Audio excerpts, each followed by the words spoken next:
Bismillahirrahmanirrahim. Assalamualaikum warahmatullahi wabarakatuh. Waalaikumsalam warahmatullahi wabarakatuh. Alhamdulillahi rabbil alamin wa bihi nasta'in wa ala umuri dunya waddin. Wa sallallahu ala nabiyyina Muhammadin wa ala alihi wa sahbihi ajma'in amma ba'du. Ibu-ibu yang saya muliakan, alhamdulillah pada pagi hari ini kita kembali lagi berjumpa. Dan insyaallah kita akan melanjutkan pembacaan hadis yang sudah sampai di hadis yang ke-21 sekarang ya. Hari ini yang menjadi pembaca adalah siapa tadi? Ada Ibu Sri Kumala Dewi, Ibu Herinda, dan Umu Ibrahim. Umu Ibrahim silakan baca duluan hadisnya. Baik Ustaz. Hadis ke-21. Larangan mencela makanan. An Abi Hurairah radhiyallahu anhu qala ma'aban nabiyyu sallallahu alaihi wasallam ta'aman qattu inishtahahu akalahu wa illa tarakahu. Rawahul Bukhari wa Muslim. Diriwayatkan dari Abu Hurairah bahwasannya dia berkata, Nabi Shallallahu Alaihi Wasallam tidak pernah mencela makanan walau sekali. Jika beliau menyukainya, beliau memakannya. Jika tidak, beliau meninggalkannya atau tidak memakannya. Baik. Jazakillahu khairan Umu Ibrahim. Ibu-ibu rahimakumullah, kita masuk kepada hadis yang ke-21, ini larangan mencela makanan. Yang berbunyi an Abi Hurairah radhiyallahu anhu qala ma'aban nabiyyu sallallahu alaihi wasallam ta'aman qattu inishtahahu, ini bacanya inishtahahu akalahu wa illa tarakahu. Diriwayatkan dari Abu Hurairah radhiyallahu anhu, beliau berkata, Nabi Shallallahu Alaihi Wasallam tidak pernah mencela makanan walaupun sekali. Maksudnya itu sama sekali tidak pernah mencela makanan. Ya, jika beliau menyukainya, maka beliau memakannya. Dan jika tidak, maka beliau meninggalkannya alias beliau tidak memakannya. Baik, ibu-ibu rahimakumullah, hadis ini diriwayatkan oleh Imam Bukhari dan Imam Muslim. Kita akan mengambil pelajaran. Ya, di sini penulis Al-Ustaz Said Yai hafizahullah ta'ala mengatakan, yang pertama, tidak boleh mencela makanan dengan mengatakan tidak enak, bau, menjijikkan, keasinan, kepedesan, atau perkataan semisal itu yang mengandung celaan. Ya, ini berdasarkan hadis yang tadi kita baca. Lalu yang kedua, jika kita tidak berminat untuk makan makanan yang dihidangkan kepada kita, maka sebaiknya kita meninggalkan makanan tersebut atau tidak memakannya. Ya, jadi kalau misalkan kita ibu-ibu ya, lagi di tempat prasmanan gitu ya, ada sesuatu makanan yang kita tuh nggak suka, ya, maka nggak perlu kita sampaikan ke teman-teman kita, oh saya nggak suka nih ini, karena begini, itu tidak perlu. Ya, tidak perlu disampaikan. Ya. Taib. Lalu berikutnya, yang ketiga, ya, jika kita berminat, maka kita memakan makanan tersebut tanpa perlu mencelaknya. Ya. Dan yang keempat, syariat Islam mengatur berbagai macam hal, bahkan bagaimana menghargai perasaan orang lain, dan bagaimana agar selalu bersyukur dengan apapun yang telah diberikan oleh Allah Subhanahu wa ta'ala. Dan memang ibu-ibu rahimakumullah, agama Islam merupakan agama yang paling sempurna, ya. Agama yang paling sempurna. Seluruh aspek kehidupan kita, dari mulai bangun tidur hingga tidur lagi, itu sudah diatur, ya, dalam syariat agar kita menjadi hamba-hamba Allah yang bertakwa. Nah, berikutnya ibu-ibu yang saya muliakan, saya ada tambahan sedikit beberapa poin. Yang kelima, ibu-ibu rahimakumullah, ya, tidak pernah mencela makanan merupakan salah satu mukjizat Nabi Muhammad sallallahu alaihi wasallam. Ini dalam hal akhlak, dalam hal adab, ya. Nabi sallallahu alaihi wasallam sepanjang hidupnya itu tidak pernah mencela makanan sedikit pun.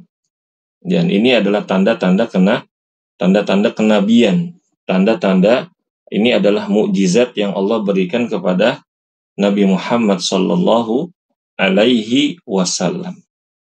Ya, begitu. Lalu yang keenam, hukum mengomentari makanan atau minuman ini perlu diperinci. Ada yang tidak boleh dan ada yang dibutuhkan. Ya, saya ulangi ibu-ibu ya. Ada yang tidak boleh dan ada yang dibutuhkan. Yang tidak boleh adalah memang bertujuan untuk menghina makanan atau merendahkan orang yang membuatnya. Ya. Jadi kan memang kadang ada orang, ibu-ibu rahimakumullah ya, lagi ada arisan atau bagaimana gitu ya. Nah, kita tahu nih, ada makanan yang sebenarnya makanan itu enak. Ya. Sebenarnya makanan itu enak, lezat. Cuma karena kita nggak suka sama orangnya, kita hasad sama orangnya, dan kita nggak bisa langsung menghina orangnya, kita jadikan media makanan tersebut jadi kita jadikan makanan tersebut ya media untuk merendahkan si pembuatnya. Nah begitu, ya, ya. Dan ini mutlak, ini tidak boleh ibu-ibu rahimakumullah, ya, begitu. Nah, yang dibutuhkan, ini ada juga ibu-ibu rahimakumullah ya. Jika ada seseorang yang baru saja belajar masak, biasanya hal ini berjalan ya di tengah-tengah anak-anak perempuan yang remaja, dia baru belajar masak, ya dia buatkan minuman untuk ayahnya, untuk ibunya, untuk kakaknya, untuk adiknya.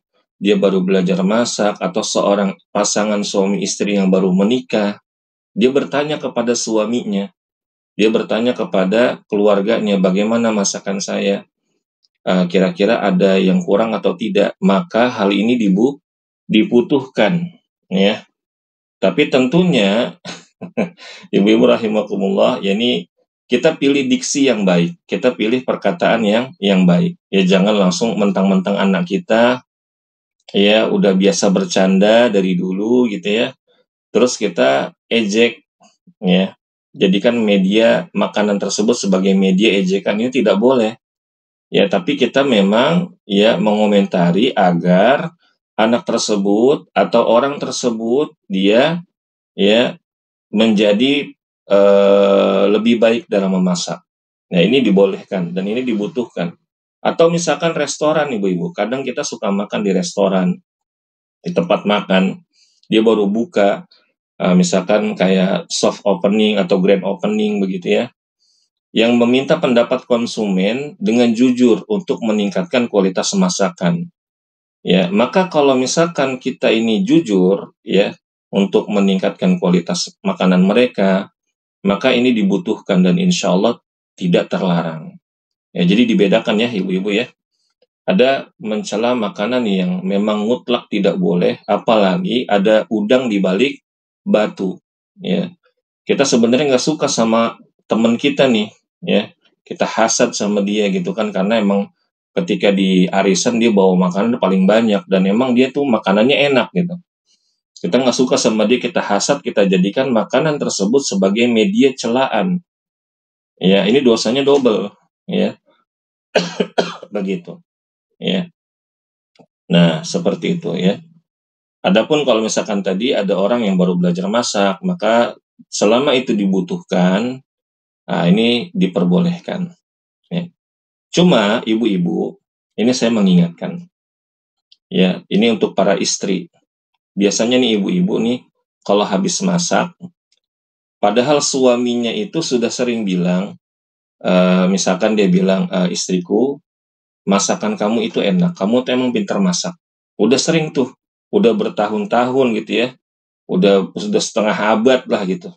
Tiba-tiba istrinya ini nanya, gimana masakan saya? Begitu. Ya. Ini memancing ibu-ibu.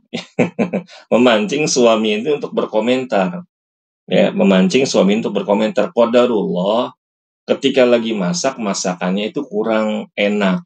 Nah, ini lebih baik ditahan. Ya, lebih baik ditahan. Selama suami kita tuh makan, sampai habis, oh berarti masakan saya enak. Ya, begitu. Nah, ini sering didapati di tengah-tengah keluarga seperti itu. Jadi ibu-ibu rahimakumullah, jadi kalau ibu-ibu masak, makanan itu habis, berarti mereka tuh suka. Jadi nggak usah ditanya, kepedesan kah atau bagaimana kah segala macam ya, begitu. Ya, boleh sesekali tapi jangan sering-sering.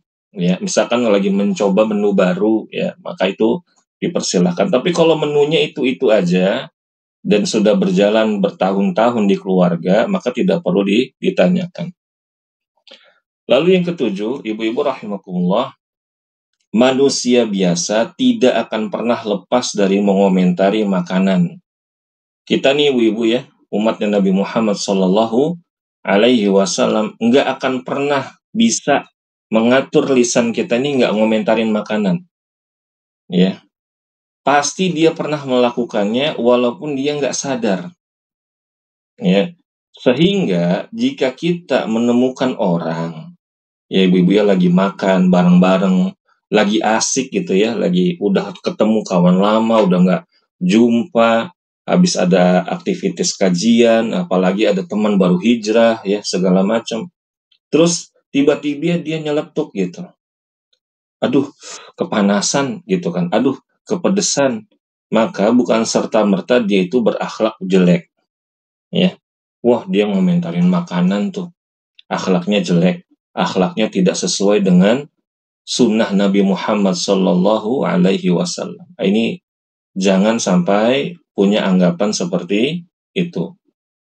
Karena sebagaimana yang tadi saya sebutkan, ibu-ibu rahimakumullah, dan para ulama sebutkan, bukan saya ya, para ulama menyebutkan ya bahwa ya perilaku Rasulullah Shallallahu Alaihi Wasallam yang tidak pernah mencela makanan itu adalah tanda mukjizat yang Allah berikan kepada beliau Shallallahu Alaihi Wasallam dari sisi akhlak.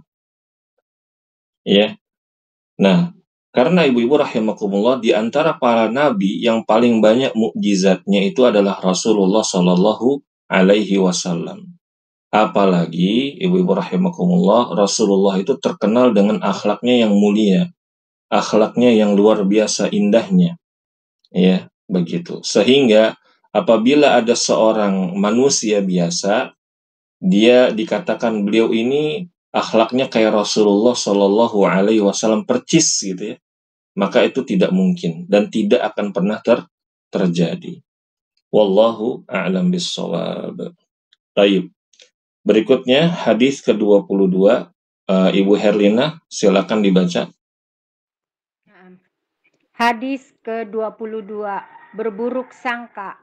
An Abi Hurairah radhiyallahu anhu anin nabiyyi sallallahu alaihi wasallam qala iyyakum wadhanna fa innad dhanna akdabul hadis.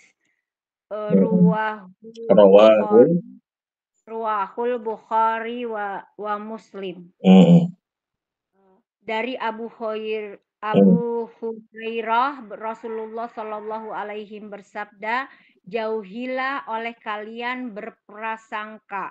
Sesungguhnya prasangka itu adalah pembicaraan yang paling dusta. Iya, jazakillahu khairan Ibu Herlina. Ibu-ibu rahimakumullah, kita masuk ke hadis yang ke-22. Di sini penulis Ustadz Said Yai hafizahullah taala memberi judul dengan berburuk sangka. Ya mungkin maksudnya larangan berburuk sangka ya ibu-ibu ya. Hadisnya berbunyi an Abi Hurairah radhiyallahu anhu anin Nabi sallallahu alaihi wasallam qala Iyyakum wadhanna fa inna dhanna akdzabul hadithi. Rawahul Bukhari wa Muslim. Dari Abu Hurairah radhiyallahu anhu, Rasulullah sallallahu alaihi wasallam bersabda, "Iyyakum," ya, jauhilah, hati-hatilah, ya, waspadalah oleh kalian, wadhanna, prasangka.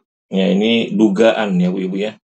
Fa inna dhanna akdzabul hadisi. Sesungguhnya prasangka itu adalah pembicaraan yang paling dusta. Hadis sahih riwayat Bukhari dan Muslim. Nah, ini suudzon ya Ibu-ibu rahimakumullah. Nah, di sini kita ambil penjelasan hadis yang pertama dari penulis. Yang pertama, Ibu-ibu rahimakumullah, sesama muslim, muslimah harus terus berprasangka baik terhadap muslim atau muslimah yang lainnya dan tidak boleh berprasangka buruk kepadanya. Ini hukum asalnya Ibu-ibu ya. Hukum asal kita tuh harus husnudzon, ya, husnudzon kepada sesama muslim atau sesama muslimah. Lalu yang kedua, sesungguhnya prasangka mengandung banyak keraguan. Karena Ibu-ibu rahimakumullah, prasangka itu adalah dugaan, ya, yang datang dari hati, ya, yang sifatnya itu belum tentu. Oleh karena itu, kata penulis di sini, Nabi Shallallahu Alaihi Wasallam mengatakan bahwa prasangka adalah perkataan yang paling dusta. Nah, biasanya ibu-ibu prasangka-prasangka yang datang, ya, atau dugaan-dugaan itu, ya, dia sifatnya hanya menerka-nerka saja. Sifatnya hanya menerka-nerka saja, bukan kepada hal yang sudah pasti. Dan ini makanya dikatakan perkataan yang paling dusta. Jadi makanya kita harus menghindari diri kita dari perbanyak suudzon. Apalagi ibu-ibu rahimakumullah, orang tersebut sudah terkenal dengan akhlaknya yang baik, perangainya yang baik, ya, udah kenal lama sama kita. Nah, jangan kita suudzon, ya, begitu. Lalu yang ketiga, hadis ini juga menjelaskan bahwa kita tidak boleh berdusta. Nah, ini juga ada larangan, ya, tersembunyi, ya, dari Rasulullah Shallallahu Alaihi Wasallam bahwa kita ini tidak boleh berdusta atau berbohong, ya, begitu.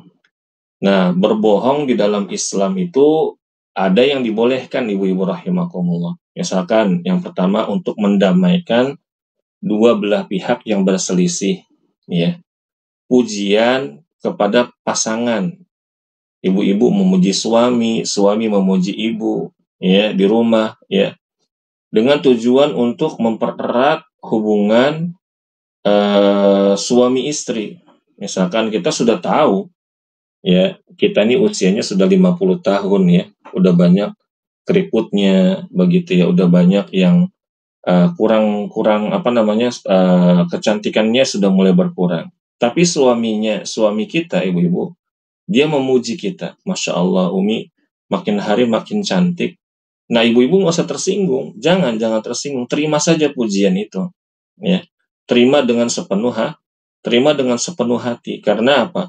Suami ibu itu sedang berusaha untuk, ya, menjalin hubungan yang baik, menjalin percintaan, menjalin hubungan cinta dengan ibu-ibu di rumah dengan cara yang paling baik, dan itu yang diajarkan Rasulullah Shallallahu Alaihi Wasallam. Begitu juga para suami, ya, misalkan sudah usia udah 50, ya, jadi bilang, oh ya Allah makin ganteng aja suamiku, maka suami itu terima saja perkataan istrinya, ya, atau perlu dibalas dengan perkataan yang sama.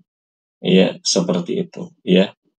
Wallahu a'lam bishawab. Lalu ibu-ibu rahimakumullah, saya juga menambahkan ada beberapa poin, ya, dari hadis ini. Yang keempat adalah hukum asal berburuk sangka itu hukumnya haram, ya Bu ya. Sebagaimana tadi yang saya sebutkan. Hukum asal berburuk sangka atau berprasangka itu adalah haram. Dan itu bisa berubah. Perhatikan ibu-ibu, ini bisa berubah hukumnya jika ada faktor-faktor yang kuat dalam hal dugaan. Contoh begini ibu-ibu, malam-malam ya, jam 1 malam, jam 2 malam, ibu-ibu lagi tahajud, ibu-ibu lagi sholat malam, tiba-tiba pintu pagar terbuka, ya, ada laki-laki masuk pakai topeng, ya, megang linggis, yang satunya lagi megang pemotong rantai, ya. Terus ibu pergokin mereka sama suami. Terus kedua orang itu bilang, ya, misalkan kita bilang, dia tuduh kita, oh maling seperti itu. Lalu kedua orang itu bilang, enggak, kita bukan maling, ya, kita bukan maling, kita cuma salah masuk rumah. Bapak ibu nggak boleh suudzon sama kita. Dia bawakan hadis ya, gitu ibu ya. Maka ini husnudzon tidak pada tempatnya, ya, ya begitu. Dan ini boleh kita berprasangka buruk kepada orang-orang yang mencurigakan. Oleh karena itu ibu-ibu rahimakumullah, ya, nanti ada di poin yang ke-6, kita tidak boleh bikin orang tuh juga curiga sama kita, bikin orang suudzon sama kita, itu nggak boleh, ya. Kita harus tutup itu, ya. Nah, di antara yang bikin suudzon, nah biasanya dilakukan sama bapak-bapak nih ya, nongkrong di pinggir jalan. Nongkrong di pinggir jalan. Ini kadang saya suka nggak habis pikir sama bapak-bapak ya. Di komplek gitu misalkan, ada di sebuah komplek. Di komplek tersebut sudah ada satpamnya. Satpamnya banyak, ya.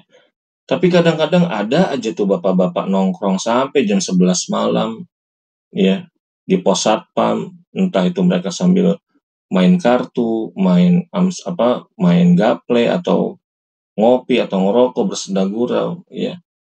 Nah, ketika kita pulang melewati mereka, kita tuh nggak nyaman sebenarnya, ya begitu. Apalagi ada botol-botol yang nggak jelas. Nah, itu ya bisa menimbulkan dugaan-dugaan yang tidak baik. Dan hendaknya ini kita hindari seperti nongkrong-nongkrong di pinggir jalan. Lalu yang kelima, ibu-ibu rahimakumullah, ya, ini tolong dicatat ya dan diingat. Para ulama dan orang-orang yang bertakwa yang istiqomah merupakan pemilik firasat, pemilik prasangka, atau pemilik dugaan yang kuat. Karena mereka memiliki ilmu dan keikhlasan dalam mendakwahkan kebenaran. Sehingga seringkali mereka mengingatkan kaum muslimin dari kaum muslimin lainnya yang membawa pengaruh buruk bagi urusan kaum muslimin dunia dan akhirat. Ya, agar mereka waspada dan tidak mengikuti jalan yang akhirnya terjatuh kepada kesalahan dan dosa. Jadi ibu-ibu rahimakumullah, jika ada ulama ya memperingatkan kaum muslimin dari hal-hal yang ini kayaknya menurut dugaan ulama tersebut, kalau dibiarkan nanti akan memberikan efek yang buruk kepada kaum muslimin. Akhirnya ulama itu angkat bicara, dia memperingatkan kaum muslimin dari kaum muslimin lainnya yang membawa pengaruh buruk agar dijauhi, maka ini diperbolehkan. Ya, bukan malah kita menuduh ulama tersebut, ustadz tersebut suudzon, enggak, ya. Ya justru merekalah yang memperingatkan kita dari berbagai keburukan, ya. Nah, misalkan ya kayak bahaya sekolah yang sedang trending sekarang itu, bahayanya tuh ibu-ibu dulu waktu sempat viral ya, NFT ya kalau nggak salah ya, atau Bitcoin gitulah ya. Nah, ada ulama yang mengingatkan nih, jangan kita bermudah-mudahan di sini, ya, jangan bermudah-mudahan di sini, ya. Dan mereka itu ketika mau mengeluarkan perkataan itu dilandasi dengan ilmu dan ketakwaan. Jadi jangan sampai kita mengatakan ada ulama ketika memperingatkan kaum muslimin, ulama tersebut suudzon, begitu, ya. Nah, ini tidak boleh, ya. Ini tidak boleh karena mereka ya adalah para pewaris Nabi, ya. Wallahu a'lam bishawab. Dan yang keenam, ibu-ibu rahimakumullah tadi ya, selain tidak boleh berburuk sangka kepada orang lain, kita juga harus menutup celah agar orang-orang tidak berprasangka buruk kepada kita. Ya, pokoknya ibu-ibu rahimakumullah, hindari hal-hal yang bikin orang-orang tuh suudzon. Contohnya, ini khusus ibu-ibu yang mengenakan cadar ya, mengenakan niqab. Yang mengenakan cadar atau niqab hadir ke majelis ilmu yang isinya di situ perempuan semua. Maka ya ibu-ibu buka cadarnya. Ya, buka cadarnya. Begitu ya, jangan dipakai aja cadarnya begitu. Semuanya perempuan ya. Nggak ada laki-laki di situ. Nah, yang terjadi ibu-ibu rahimakumullah, akhirnya dan sempat viral ya beberapa belakangan tahun ini, ada laki-laki nyamar jadi ummahat pakai cadar. Ya, begitu. Nah, jadi ibu-ibu rahimakumullah, baiknya kalau lagi kajian, ibu pakai cadar, cadarnya dibuka. Yang penting nggak ada laki-laki di situ, ya. Ya. Atau kalau misalkan memang ibu-ibu kurang nyaman, dibuka sebentar terus ditutup lagi. Ya, tidak masalah. Ya, ini sifatnya untuk untuk menghilangkan kecurigaan saja. Dan oleh karena itu ibu-ibu rahimakumullah, di antara adab dalam berbicara untuk menghindarkan suudzon orang kepada kita, untuk menutup celah suudzon, itu kita tuh kalau ngobrol jangan bisik-bisik. Nah, biasanya ibu-ibu nih kalau lagi ngumpul, volume suaranya semakin kecil, nah disitulah kita harus curiga. Ya, betul nggak ibu-ibu? Ngomong tadinya rame, tiba-tiba kecil. Ah, itu tuh. Ya, udah tanda-tanda tuh ya. Hati-hati ibu-ibu. Kalau misalkan udah ngomongin orang, udah kecil volumenya, ibu-ibu yang ingin menyelamatkan diri lebih baik pindah halakoh. Ya, entah itu halakoh pindah alasan ke WC kah, atau ngambil makanan atau apa, atau ya alasan lah. Ya. Jangan kita duduk-duduk di majelis yang jelek tersebut. Baik, berikutnya hadis ke-23. Siapa? Ibu Sri Kumala, silakan dibaca. Baik, Ustaz. Hadis ke-23, penghias surga dan neraka. Suaranya kurang jelas, Ibu. Maaf. Ya, halo? Iya. Ya. Hadis ke-23, penghias surga dan neraka. An Abi Hurairah radhiyallahu anhu anna Rasulullah sallallahu alaihi wasallam qala hujibatin naru bisyahawati wa hujibatil jannatu bil makarihi. Diriwayatkan dari Abu Hurairah bahwasanya Rasulullah Shallallahu Alaihi Wasallam bersabda, neraka dihiasi dengan syahwat-syahwat dan surga dihiasi dengan hal-hal yang tidak enak. Iya, jazakillahu khairan Ibu Sri Kumala Dewi. Ibu-ibu rahimakumullah, hadis yang ke-23 diberikan judul oleh penulis penghias surga dan neraka. Ya, hadis ini berbunyi an Abi Hurairah radhiyallahu anhu anna Rasulullah sallallahu alaihi wasallam qala hujibatin naru bisyahawat wa hujibatin jannatu bil makarih. Rawahul Bukhari. Diriwayatkan dari Abu Hurairah radhiyallahu anhu bahwasanya Rasulullah sallallahu alaihi wasallam bersabda, neraka dihiasi dengan syahwat-syahwat atau syahwat-syahwat, dan surga dihiasi dengan hal-hal yang tidak enak. Nah, ini Ibu, kita ambil pelajarannya. Yang pertama, penulis mengatakan di sini neraka dihiasi dengan syahwat-syahwat. Jamaknya itu adalah syahwat, ya. Artinya perbuatan-perbuatan atau amalan-amalan yang bisa memasukkan seseorang ke dalam neraka kebanyakan adalah hal-hal yang menuruti hawa nafsu atau hawa nafsu manusia. Nah, jadi ibu-ibu rahimakumullah, ya, syahwat ini ya sebenarnya kalau diartikan ke dalam masalah psikologis manusia, ya, jadi dia itu kalau diarahkan kepada hal yang positif itu tidak masalah. Misalkan sifat dasar manusia itu dia butuh makan. Ada itu sebenarnya ada dorongan syahwat untuk makan. Ada dorongan untuk bereproduksi. Ya, kalau diarahkan kepada hal yang halal, maka dia berpahala. Ya, tapi kalau yang disebut di sini syahwat maksudnya adalah orang tersebut selalu mengikuti keinginan hawa nafsunya, sehingga batasan-batasan Allah dilanggar. Ya, yang apa-apa yang diharamkan ditabrak sama dia. Nah, inilah makanya para ulama menyebutkan orang seperti ini adalah ya pengikut atau pengekor hawa nafsu, ya pemburu syahwat. Nah, ini bahaya. Ya, walaupun memang secara garis besar sepertinya para pelaku penurut syahwat itu adalah para bapak-bapak atau para ikhwan gitu ya, para laki-laki.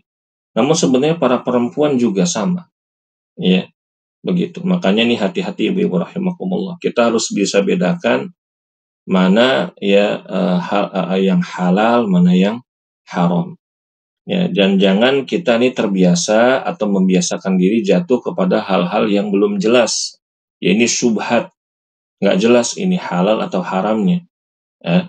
Kata Rasulullah, barang siapa yang melepaskan dirinya dari hal yang syubhat, maka dia telah menjaga dirinya dan agamanya.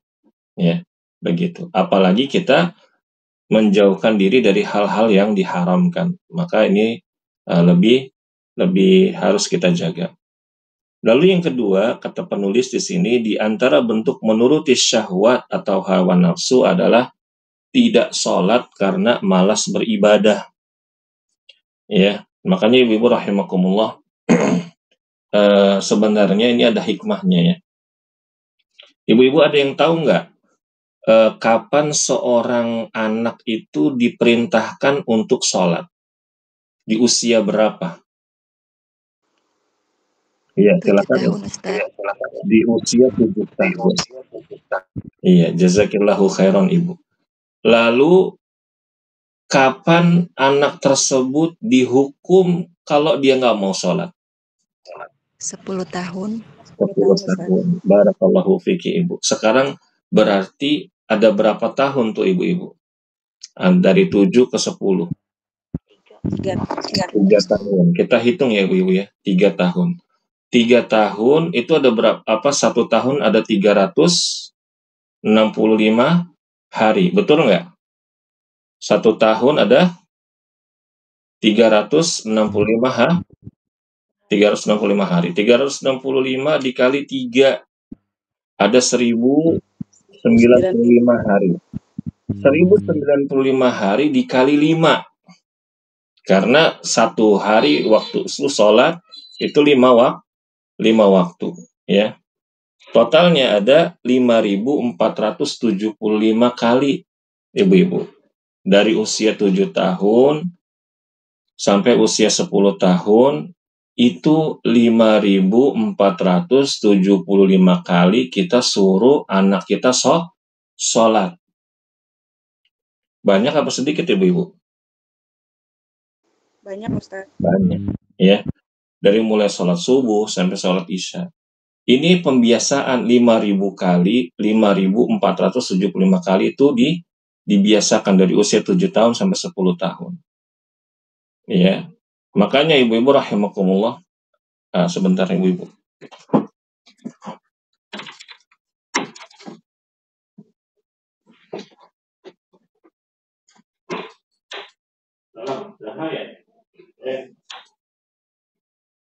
Badianya lagi tidur.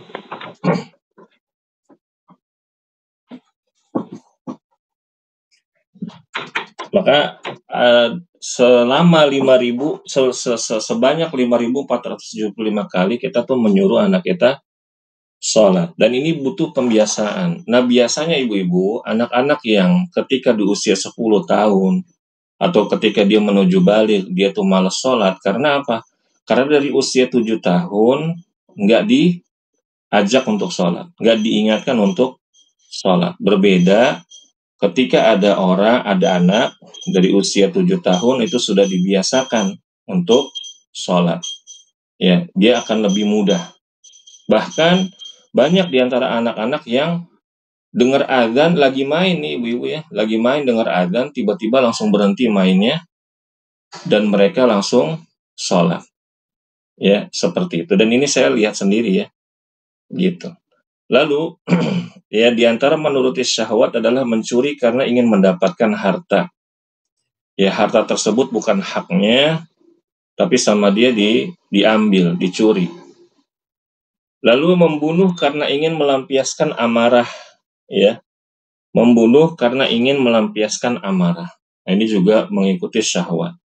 Dan yang ketiga, ibu-ibu rahimakumullah, surga dihiasi dengan hal-hal yang tidak enak. Artinya untuk bisa masuk surga, seseorang harus melakukan hal-hal yang diwajibkan dan menjauhi hal-hal yang dilarang kepadanya. Hal-hal ini tentulah akan terasa berat dan tidak enak untuk orang-orang yang tidak beriman. Karena kewajiban-kewajiban dan larangan-larangan di dalam Islam itu sangatlah banyak. Sebenarnya perkataan sangat banyak ini kurang tepat ya ibu-ibu ya. Mungkin memang untuk menjelaskan saja kepada pembaca. Hanya saja ibu-ibu, hal yang dilarang dalam Islam itu lebih sedikit ketimbang hal yang dianjurkan. Contohnya gini ibu-ibu. Dalam hal makanan, ya, dalam hal makanan dari sekian banyak hewan, dari sekian banyak hewan, kira-kira lebih banyak hewan yang boleh dimakan atau tidak dimakan ibu-ibu?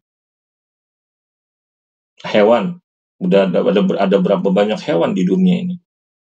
Antara yang dihalalkan oleh Allah untuk boleh dimakan dengan yang diharamkan banyakan mana ibu-ibu? Banyak yang diharamkan, Ustaz. Banyak yang diharamkan. Banyak Iya. yang dihalalkan. Banyak yang dihalalkan, ya. Jadi lebih banyak yang dihalalkan sebenarnya. Ya, begitu. Yang diharamkan ya yang sudah ibu-ibu rahimakumullah yang berjalan itu lebih sedikit. Ya, begitu. Contoh ikan. Seluruh ikan yang ada di laut ibu-ibu itu halal dimakan. Ya, seluruh ikannya sekarang ikan itu berapa banyak di laut? Ya, luar biasa. Ya, begitu. Sehingga apabila ada orang nabrak-nabrak makan makanan yang haram, ya dia sudah mengikuti hawa nafsunya. Padahal Allah sudah buka hal-hal yang halal itu sangatlah banyak. Begitu. Ya. Dan lalu ibu-ibu rahimakumullah, di sini saya menambahkan 2 poin lagi. Yang keempat, dunia itu merupakan penjara bagi orang-orang yang beriman. Jadi kalau misalkan sekarang ibu-ibu status kita ini adalah seseorang yang beriman kepada Allah, beriman kepada Rasulullah, beriman kepada hari akhir, maka kita harus bersabar. Ya. Memang kayaknya di dunia ini kita tuh apa-apa dibatasi oleh Allah. Namun sebenarnya ibu-ibu, di balik syariat Allah yang Allah tetapkan kepada kita itu sebenarnya untuk kebaikan kita sendiri. Contoh, ibu-ibu rahimakumullah. Kenapa di antara alasannya kenapa kita tuh dilarang minum khamr? Ibu-ibu. Kenapa kita dilarang meminum khamr, meminum minuman yang memabukkan? Kenapa ibu-ibu? Alasannya?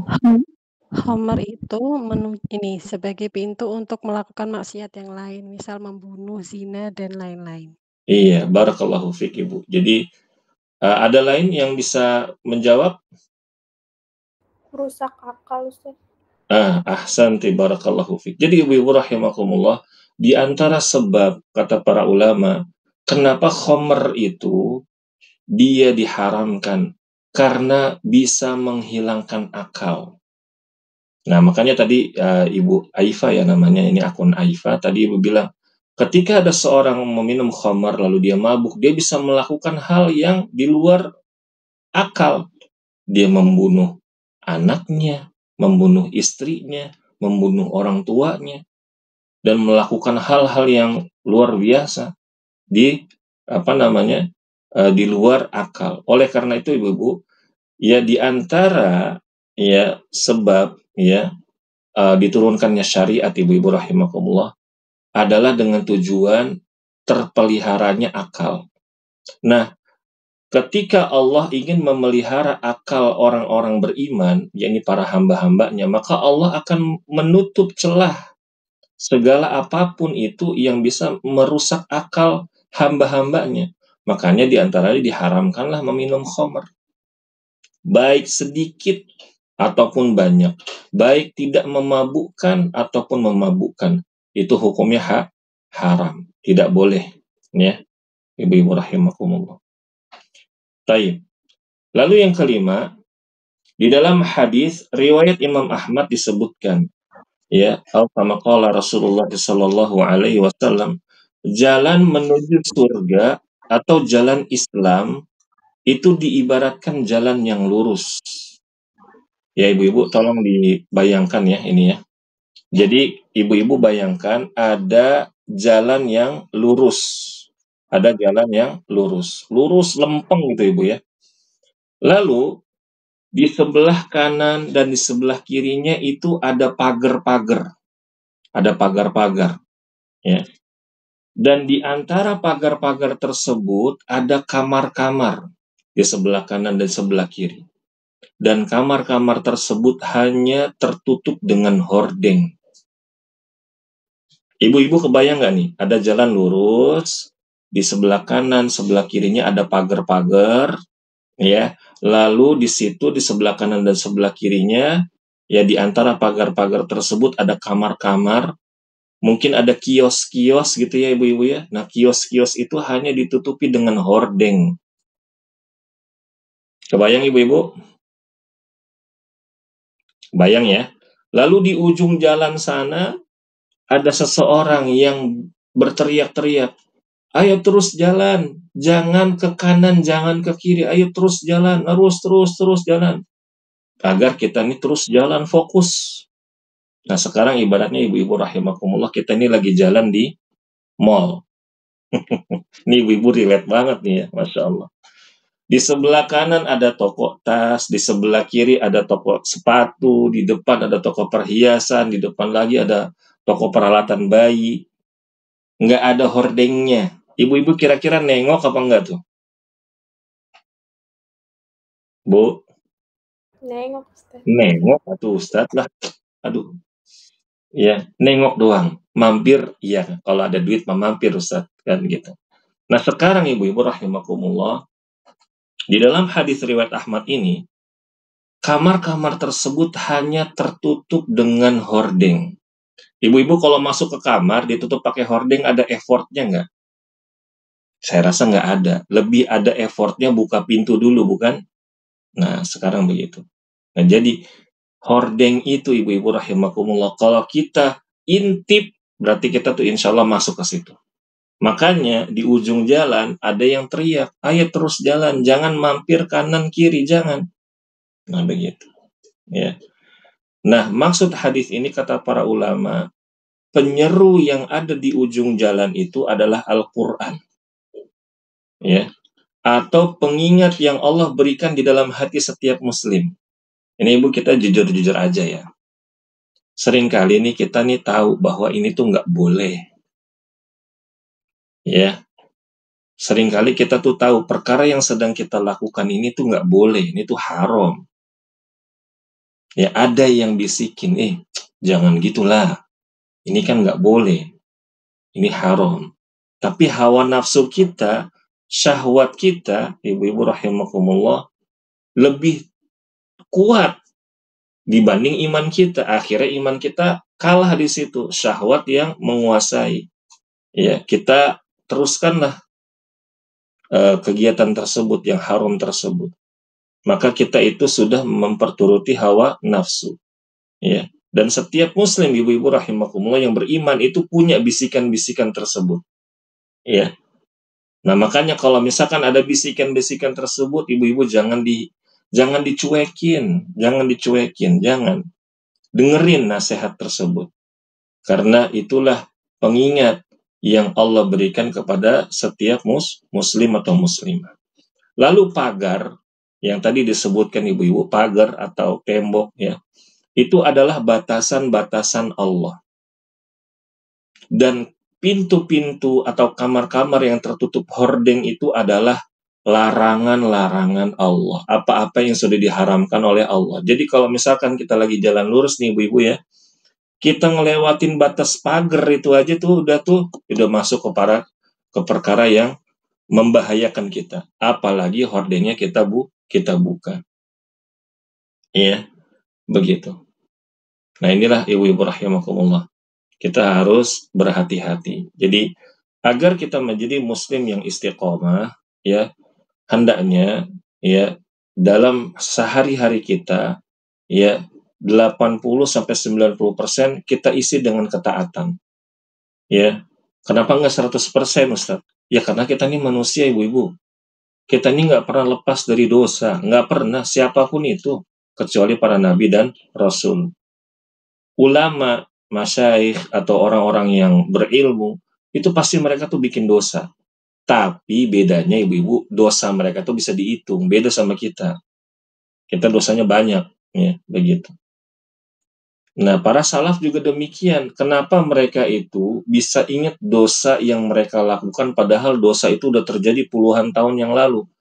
Kata para ulama, ya, para ulama salaf tersebut, saking sedikitnya berbuat dosa. Jadi mereka tuh ingat, wah saya pernah bikin dosa kayak begini nih. Makanya sekarang balasannya ini. Ya, begitu. Nah, jadi ibu-ibu rahimakumullah, usahakan agar kita nih istiqomah, ya, apalagi yang sudah hijrah, ya, kita isi hari-hari kita 80% atau 90% dengan ketaatan. Jangan 50% ketaatan, 50% kemaksiatan. Kan Ustaz, kan doanya Rabbana atina fid dunya hasanah wa fil akhirati hasanah, Ustaz. Ya Allah, berikan aku kebaikan di dunia dan di akhirat. Ya, separuh dosa, separuh pahala lah, Ustaz. Iya, ibu-ibu, ya. Allah itu memang Maha Pengampun. Allah itu Maha Penerima Taubat, tapi kita harus ingat Allah itu Maha keras azabnya. Dan seorang muslim atau muslimah yang bertakwa, ya, kalau misalkan sebisa mungkin dia itu menghindari kemaksiatan, ya, maka itu adalah sebuah nikmat yang harus dijaga. Dia pintar nih menjaga dirinya dari hal-hal yang berbau maksiat. Maka itu hal yang patut disyukuri dan harus dipelihara. Begitu. Wallahu a'lam bishawab. Mungkin ibu-ibu rahimakumullah, untuk kajian kita pada hari ini kita cukupkan dulu. Insya Allah kita lanjutkan pada hadis yang ke-24 pekan depan. Masih ada waktu beberapa menit. Apakah ada yang ingin bertanya, ibu-ibu? Ya, Ibu Sri, silakan. Ustaz mau tanya tentang menegur anak-anak tadi yang usia 10 tahun kalau nggak sholat itu. Iya. Cara negur dan ngasih sanksinya gimana ya Ustaz? Nah, iya, di dalam hadis disebutkan kalau ada anak umur 10 tahun nggak mau sholat tuh dipukul, Ibu Sri. Dipukulnya pakai kayu arak. Kayu arak itu kayu siwak. Ibu-ibu pernah lihat kayu siwak yang masih basah ya? Ya, kalau ibu-ibu pernah lihat kayu siwak yang masih basah itu kan lembut. Nah, ya. Terus panjangnya semana Ustadz kayunya? Nah, panjangnya itu seukuran telapak tangan. Ya, telapak tangan atau ya sehasta lah. Sehingga kalau misalkan kita pukul ke anak kita itu tidak menyebabkan hal yang sakit. Nah, masalahnya jadi gini, Ibu. Masalahnya kita ini metode pendidikannya sama anak-anak berbeda-beda. Ada yang dari kecil udah metode pendidikan militer. Ya, udah dari kecil udah biasa kena gesper, udah biasa kena hanger, udah biasa kena sendal. Jadi kalau dipukul pakai kayu siwak nggak mempan. Ya, begitu. Nah, jadi ini tergantung dengan kondisi di rumah. Nah, makanya sebenarnya Ibu rahimakumullah, agama kita ini agama Islam itu kepada anak-anak itu dihindari hukuman fisik ya sebenarnya dihindari hukuman fisik. Kalau anak sudah dari kecil sudah biasa dengan hukuman fisik ya, apalagi dari usia balita ya, maka nanti di usia umur 10 tahun tuh hukuman-hukuman yang dianjurkan oleh syariat tuh nggak mempan. Begitu ibu-ibu rahimakumullah. Makanya pentingnya kita sebagai orang tua ini punya ilmu dalam mendidik, ya punya ilmu dalam membentuk karakter anak kita di rumah. Ya, wallahu a'lam bishawab. Jadi kalau anak udah usia 10 tahun, ya dimarahin, nggak mau sholat ya diomelin. Ya. Contoh gini ibu, ada seorang syekh bertanya. Jadi dia ditanya sama seorang, dia mengeluhkan anaknya tuh susah bangun sholat subuh, susah. Ya, begitu. Terus kata syekh itu, sekarang kalau misalkan di rumah kamu terjadi kebakaran, anak kamu lagi tidur, terus apakah yang kamu lakukan? Kamu bangunin anak kamu, apa kamu tinggal biarin aja? Maka orang tuh bilang, ya pasti saya bangunin ya Syekh.